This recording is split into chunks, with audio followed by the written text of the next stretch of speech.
Bonjour tout le monde. Aujourd'hui, nous abordons le troisième sous-concept de notre premier chapitre, la vie cellulaire, à savoir le métabolisme énergétique cellulaire. Il n'y a pas de vie sans énergie. Chez les cellules eucaryotes, cette production d'énergie se résume essentiellement à trois phénomènes. La photosynthèse chez les plantes chlorophylliennes, la respiration chez les animaux et chez les plantes, et la fermentation qui a lieu essentiellement chez les champignons microscopiques. 1. Le mécanisme de la photosynthèse. La photosynthèse est le processus par lequel les plantes vertes absorbe l'énergie lumineuse et le transforme en substance organique grâce au dioxyde de carbone et à l'eau. Il s'agit donc d'une conversion de substances totalement minérales, eau et CO2, en substances organiques, notamment les glucides. Ce phénomène se déroule en deux étapes. La première est appelée la phase claire. La photosynthèse se déroule dans les chloroplastes, qui sont des organismes spécialisés présents uniquement chez les plantes vertes. La phase claire se déroule dans la partie des chloroplastes qu'on appelle les thylakoïdes. On distingue dans les chloroplastes deux types de thylakoïdes. Des thylakoïdes de granat, mais aussi des thylakoïdes de stroma. Le schéma ci-après résume le déroulement de la phase claire dans un thylakoïde. C'est un schéma simplifié, donc il y a l'avantage d'être facile à appréhender. Pendant la phase claire, ce sont des photons.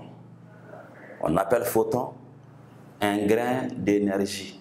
La lumière se propageant sous forme de grain d'énergie. La chlorophylle absorbe des photons et émet des électrons. Ces électrons sont pris en charge par une série de transporteurs. Les transporteurs n'étant autre chose que des protéines présentes dans la membrane interne des thylakoïdes. Les électrons passent d'un transporteur de haut niveau énergétique à un transporteur de faible niveau énergétique.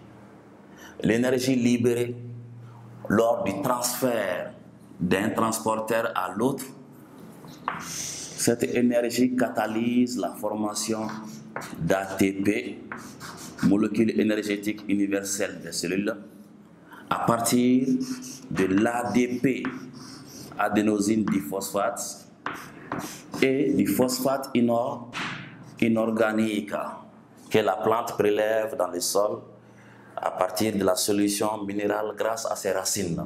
Les mêmes photons permettent l'hydrolyse de l'eau en ses différents constituants.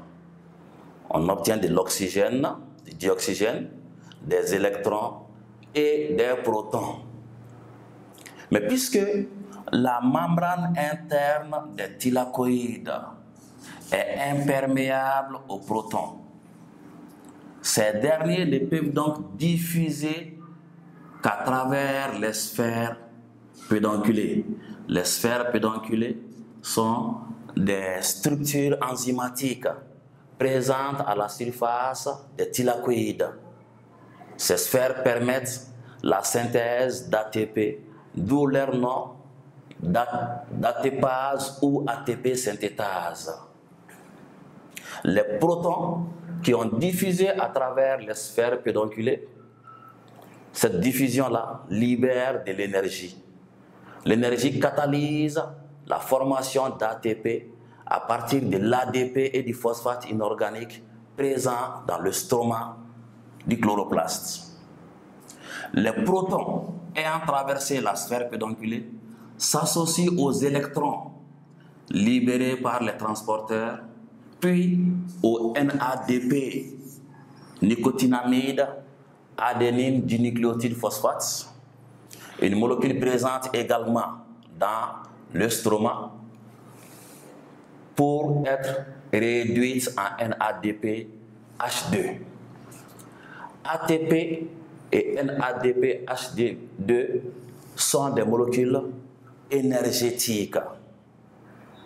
En résumé, la phase claire produit donc des molécules énergétiques ATP et NADPH2 essentielles à la poursuite de la photosynthèse. 1-2, la phase sombre.